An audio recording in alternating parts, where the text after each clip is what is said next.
Hello and welcome to the Game Boys. My name is Joe. Now, a couple of weeks ago I was lucky enough to get my hands on the brand new PlayStation 5, and whilst I like the black and white aesthetic, I saw a mod on Reddit by Yazuka83 where he had modded the controller to be a pure black controller similar to the DualShock 4. So inspired by Yazuka83, I've decided to give this mod a go and make myself a black DualSense. Now the first part of this mod involves taking off the main faceplate from the DualSense controller. Now tools will be needed for this, such as a spudger as I'm using here to take off the faceplate, but it should remove without too much effort. Now the next step is removing the L1 and R1 buttons, and they pop off without too much force, but I will say watch where they go because mine disappeared and it took me 10 minutes to find where it was. It ended up landed on my bookshelf as they just pop off with such force. So next up there are 4 screws, 2 underneath where the L1 and R1 buttons were and 2 in the base of the handle grips of the DualSense. Now the next step is detaching the back casing of the DualSense controller from the front. Now a couple of spudgers will help here to get in to the nooks and crannies and the sides of the controller. Also on the DualSense there are 2 little tabs at the bottom which when lifted up will help you release the back shell of the controller from the front side of the shell. So if we pop these 2 tabs open, it should let you get into the controller itself.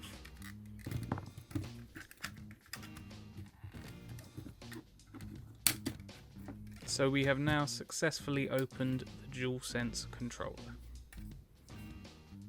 So next up we need to detach a battery by pulling out the connector, laying the battery to the side, which then lets us unscrew the one screw holding the back plate on, which holds the battery, and then we pull out the ribbon cables for the touchpad, and then we can remove the screws on each side of the controller, left and right, just above the rumble motors, which will allow the innards to come away from the faceplate of the controller. So next up we pull out the front microphone ribbon cable, which will allow us to peel back the motherboard with the dual analog sticks and give us access to the front half of the controller. So next up the touchpad needs these 2 screws removed so we can detach it from the faceplate.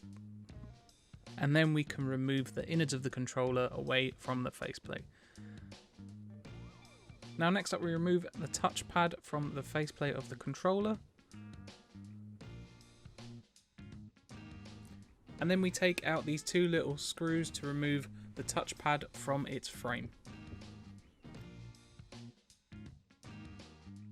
So next up we can start removing the face buttons as well as the gel pads holding in the buttons. And there we have the 3 pieces we are going to paint.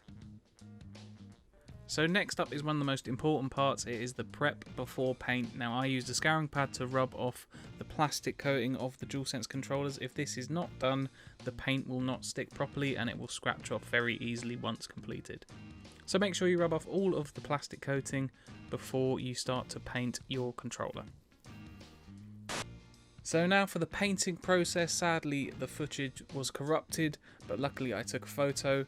So all I did was give it 4 light coats of acrylic spray paint, followed by 4 medium coats of matte clear varnish coat, making sure I got every side and every edge of the controller, as well as the start and select buttons.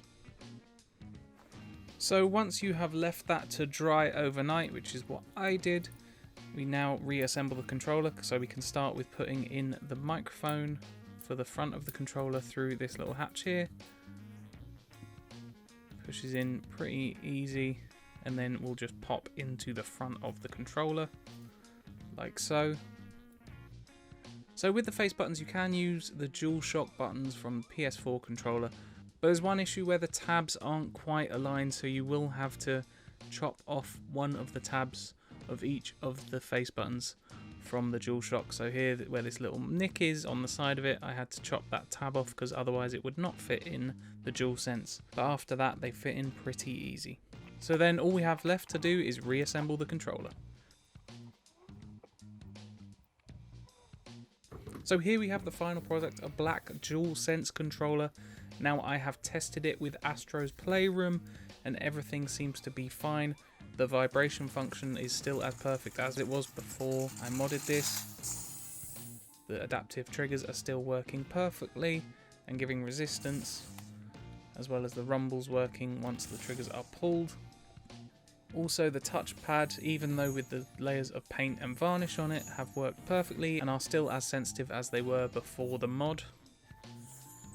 As well as the motion sensor is still working perfectly, so I am very happy with this mod. So there we have it, a Black DualSense controller. Now I wouldn't suggest this for a novice if you've not taken apart a controller before. This probably isn't the easiest mod to do, but if you have any experience with taking apart controllers, I suggest that you do it if you like the look of it.